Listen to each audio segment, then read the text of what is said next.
आज मैं तुम्हें कुछ बातें बताऊंगा, बहुत ध्यान से सुनना और उन पर अमल भी करना, क्योंकि वो बातें तुम्हारी पूरी ज़िंदगी के लिए सच में बहुत कामगार साबित होंगी, जो तुम्हारी ज़िंदगी में तुम्हारे लिए बहुत उपयोगी सिद्ध होंगी और तुम्हें आगे बढ़ने में और तुम्हें अपने काम को समय देने में, दोनों में, और तुम्हारे दिमाग को स्वस्थ रखने, इन सब चीज़ों के लिए तुम्हारा सहयोग करेंगे। क्योंकि मैं नहीं चाहता हूँ कि तुम्हारे दिमाग में कुछ भी ऐसी चीज़ें रहें जो तुम्हें नुकसान कर सकती हैं, या जो तुम्हारे दिमाग के लिए सही नहीं है, या जो तुम्हारे मन के लिए सही नहीं है। क्योंकि तुम मन में कुछ बातें रखोगे तो तुम इतना याद रखना कि जिन रिश्तों को तुम निभाना चाहते हो, तुम उन रिश्तों को निभा ही नहीं पाओगे।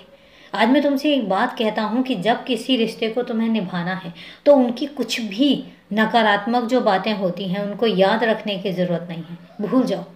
जब मिलो, जितना मिलो, बस प्यार से मिलो, थोड़े समय के लिए मिलो और उसके बाद तुम अपनी ज़िंदगी में व्यस्त हो जाओ और मस्त हो जाओ। तुम्हें पता है किसी के गिले शिकवे निकाल कर तुम्हें कुछ भी नहीं मिलेगा। हो सकता है तुम्हें उनसे गिले शिकवे हों और उन्हें तुमसे गिले शिकवे हों। बेहतर तो यही है कि सारे गिले शिकवे को बिल्कुल अलग कर दो, अपने आप से दूर कर दो, और जब भी जिससे भी मिलो, क्योंकि आज की दुनिया में बच्चे किसी के पास भी इतना समय नहीं होता है कि कोई किसी के गिले शिकवे समझाने और सुलझाने बैठेगा। किसी के पास इतना वक्त नहीं है और तुम्हारे पास भी नहीं है। मैं यही बात तो तुम्हें कह रहा हूँ कि तुम्हारे पास इतना वक्त नहीं है कि तुम किसी के गिले शिकवे, किसी से शिकायतें अपने मन में पाल के रखो, अपने दिमाग में पाल के रखो। वक्त नहीं है तुम्हारे पास, क्योंकि तुम्हारा जो काम है कुछ और है, तुम्हें कुछ और करना है।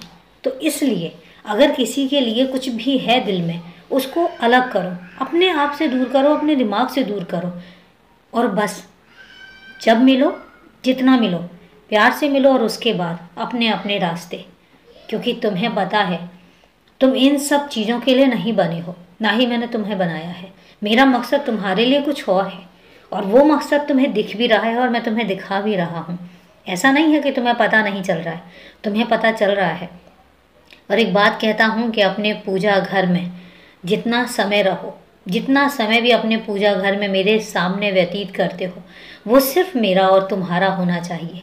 उस समय अपने दिल और अपने दिमाग में कुछ भी ऐसा मत लेके रखो और कुछ भी ऐसा मत रखो जिससे हम दोनों के बीच में एक दूरी सी महसूस हो। मुझे लगे कि अगर मेरा बच्चा मेरे पास आया है तो सिर्फ मेरा है, वो किसी और का नहीं है। और किसी और का मतलब कि कुछ भी उसके दिमाग में परेशानी भी नहीं चल रही है। सब परेशानियों को अपने आप से दूर करके तुम उस पूजा घर में मेरे सामने आया करो। मुझे अच्छा लगता है और तुम्हें भी शांति मिलेगी। तुम अनुभव करोगे कि इन सब चीज़ों से तुम्हें भी शांति मिलेगी। तो इसलिए इन बातों का ज़रूर ध्यान रखना। खुश रहो, सदा खुश रहो।